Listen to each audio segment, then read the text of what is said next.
আমি শুরু করি মাওলানা রুমি এর একটা গল্প দিয়ে। সে রুমি, এবং বিশেষ করে ইয়াংদের খুবই প্রিয় হবেন রুমি নিশ্চয়ই। রুমি তিনি যাচ্ছিলেন, জালালউদ্দিন রুমি আপনার নাম জানেন। তিনি যাচ্ছিলেন একটি জঙ্গল দিয়ে, সেখানে দেখলেন একটা মোটা সোটা তিতির পাখি। তিনি পাখিটাকে ধরলেন, এরপর সিদ্ধান্ত নিলেন, মানে সিদ্ধান্ত নিচ্ছিলেন তিতির পাখিটাকে কি ঝলসে আগুনে ঝলসে খাবেন নাকি এটাকে রান্না করে খাবেন। তিনি চিন্তা করছিলেন। তিতির পাখি কোনোভাবে বুঝতে পারলো যে তিনি তাকে জবাই করে খাবেন, কিছু একটা প্ল্যান করছেন। তিতির পাখি তাকে লক্ষ্য করে বলে উঠলেন যে মাওলানা, আপনি তো চিন্তা করছেন আমাকে জবাই করে খাবেন, কিভাবে খাবেন সেটা নিশ্চয়ই প্ল্যান করছেন। আপনার জীবনে কি গোশত আপনি কম খেয়েছেন? আমাকেই খেতে হবে এই প্ল্যান কেন করছেন? বরং আমাকে ছেড়ে দেন, আমি আপনাকে 3টি উপদেশ দেব। মাওলানা রুমি চিন্তা করলেন, ভালোই তো, আচ্ছা আমাকে তুমি বলো।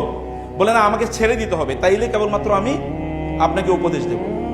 বলে তোমাকে ছেড়ে দিলে তারপরে তো তুমি চলে যাবে, এরপরে তো তুমি আমাকে ফাঁকি দেবা, তা হবে না, তুমি আমাকে উপদেশ দাও।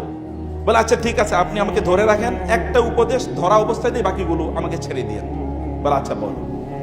বলে প্রথম উপদেশ হলো, তোমার বন্ধু বান্ধব, আত্মীয় স্বজন, পাড়া প্রতিবেশী, পরিচিতরা তোমার কোনো ভালো কাজ দেখলে, আপনার কোনো ভালো কাজ দেখলে তারা হতে পারে আপনাকে বিভিন্নভাবে ক্রিটিসাইজ করবে, আপনাকে বিভিন্নভাবে জ্বালাতন করবে, কথা দিয়ে অথবা আচরণ দিয়ে। আপনি ওইদিকে একেবারে ভ্রুক্ষেপ করবেন না। আপনার জীবনে যে গোল আছে, লক্ষ্য আছে, উদ্দেশ্য আছে, সেটা নিয়ে আপনি কন্টিনিউ চলতে থাকবেন। তাইলে at the end of the journey আপনি সফলতা অর্জন করতে পারবেন। মানব আমি চিন্তা করেন, আরে বাকি তো বিউটিফুল অ্যাডভাইস দিচ্ছে, ভালোই তো, আর চমৎকার তো। বলে বাকি 2টা কিন্তু দেবো না। কি করতে হবে? ছেড়ে দিতে হবে। ও আচ্ছা ঠিক আছে, যাও ছেড়ে দিলাম। এখন গাছের ডালে গিয়ে পাখিটি বসলো। বসার পর পাখি বলল যে, এবার তিনি বললেন তাহলে দ্বিতীয় উপদেশ যাও। বলে দ্বিতীয় উপদেশ হচ্ছে আপনার জন্য অতীত নিয়ে কোনোদিনই কি করবেন না, অতীত নিয়ে কোনোদিন আফসোস করবেন না। যা চলে গেছে সেটা নিয়ে আফসোস করবেন না, বরং প্রেজেন্ট নিয়ে বাঁচুন, ভবিষ্যৎ নিয়ে পরিকল্পনা করুন। যেমন ধরেন, এখন আপনাকে একটা ঘটনা বলি। এই যে আমার পেটে খুবই দামি 2 কেজি মূল্যবান পাথর ছিল, খুবই দামি। এইটা যদি আপনি আমাকে ধরে রাখতেন এবং জবাই করতেন, ওই পাথর আপনি পেলে আপনার 14 গোষ্ঠী বসে বসে খাইতে পারতো রাজার মতো করে। এই যে আপনি এটা বড় ভুল করেছেন। এটা শোনার পরেই তো রুমির মাথা গরম। এবার রুমি তার পিছনে দৌড়াচ্ছে তারে ধরার জন্য, আর ওই পাখি এক ঢাল থেকে আরেক ঢালে যাচ্ছে। রুমি যখন ক্লান্ত, তখন তিতির পাখি বলল, দেখেছেন এই যে মাত্র আপনাকে যে উপদেশটা দিলাম এটাই তো আপনি ভুলে গেলেন। আমি না বলেছি অতীত নিয়ে আপনি কোনো টেনশন করবেন না? তা আপনি তো অতীত নিয়ে পড়ে আছেন। আমাকে ছেড়ে দিয়েছেন, আপনি কি আর আমাকে ধরতে পারবেন? তা তো পারবেন না। তাহলে অতীত নিয়ে পড়ে আছেন, কারণ আপনাকে প্রেজেন্ট নিয়ে, ভবিষ্যৎ নিয়ে পড়ে থাকা দরকার ছিল। বলে তাইলে ঠিক আছে, তুমি এবার আমাকে 3 নম্বর উপদেশটা দাও, 3 নম্বর উপদেশটা দাও। তিনি বললেন 3 নম্বর, মানে পাখি বলল 3 নম্বর উপদেশটা হলো, যিনি আপনার উপদেশ শুনতে চান না তাকে উপদেশ দিন না। এখন বলেন আমি কি করব? আপনি শুনবেন তো উপদেশ?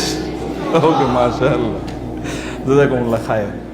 এটা নাসিরউদ্দিন হুজ্জা এক জায়গায় গিয়েছিল, আপনি জানেন তো। ওইখানে যাওয়ার পর মানে তাকে আসলে বিপদে ফেলতে চেয়েছিল, কারণ যেখানে যান ওইখানে সুন্দর কথা বলেন তিনি, প্রশ্নের উত্তর ভালো করে দেন। তো এবার এমন প্রশ্ন করলো যে প্রশ্নের উত্তর উনি জানেন না। এখন লোকেরা চিন্তা করলো যে আপনারা কি এখানে মোটামুটি সবকিছু জানেন? বলে হ্যাঁ, আমরা মোটামুটি জানি। আচ্ছা ঠিক আছে, উনি যে প্রশ্নটা করেছেন এই প্রশ্নটার উত্তর কারা কারা জানেন? তো একেবারেই জানেন এরকম তোর বলতে পারেন। একদল লোক হাত তুললো একেবারে হালকা করে যে জানি, আর আরেক দল হাত তোলে নেই। তিনি বললেন যে যারা জানেন তারা ওনাদেরকে জানিয়ে দেন, আসসালামু আলাইকুম ওয়া রাহমাতুল্লাহ। তো আমি হয়তো যা বলবো হতে পারে most of the things will be known to you, but still it is a reminder. এটা একটা রিমাইন্ডার, কারণ আল্লাহ সুবহানাহু ওয়া তাআলা বলেছেন ফাযাক্কির ফাইন্না যিকরা তানফাউল মুমিনিন। মুমিনদেরকে স্মরণ করিয়ে দিন, কারণ মুমিনদেরকে যদি স্মরণ করিয়ে দেওয়া হয় তাহলে মুমিনরা তাতে উপকৃত হয়।